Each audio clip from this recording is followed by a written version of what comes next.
যমুনা টেলিভিশনকে প্রাণ ঢালা অভিনন্দন জানিয়েছে বৈষম্য বিরোধী ছাত্র আন্দোলনে বেসরকারি বিশ্ববিদ্যালয়ের সমন্বয়করা।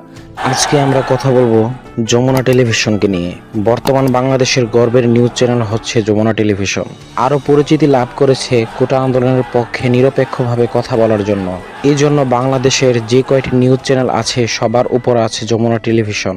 যখন কোটা আন্দোলনের পক্ষে অন্যান্য চ্যানেলগুলো নিরপেক্ষভাবে কথা বলতে ভয় পেত, মানে সরকারের পক্ষ থেকে কথা বলতো, আর সেখানে যমুনা টেলিভিশন ভয় পায়নি, সবার সামনে সত্যটা তুলে ধরার চেষ্টা করেছে বিশ্বের দরবারে। সেখানে যমুনা টেলিভিশন নিরপেক্ষভাবে কোটা আন্দোলনের পক্ষ থেকে কথা বলেছে।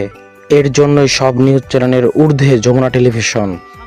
সত্যের পক্ষে থাকার নিরপেক্ষভাবে কাজ করলে দুনিয়াতে তার ফল পাওয়া যায়। যারা সত্যের পক্ষে থাকেনি, নিরপেক্ষভাবে কথা বলেনি, তারা দুনিয়াতে ফল পেয়েছে। যেমন অনন্য নিউজ চ্যানেলগুলো ভাঙচুর হয়েছে। তাই আমরা সবাই সত্যের পক্ষে থাকবো, নিরপেক্ষভাবে কথা বলবো। আমরা চাই যমুনা টেলিভিশন সব সময় নিরপেক্ষভাবে কথা বলুক, বিশ্বের দরবারে সত্যটা তুলে ধরার চেষ্টা করুক। এটাই আমরা চাই। ধন্যবাদ সবাইকে।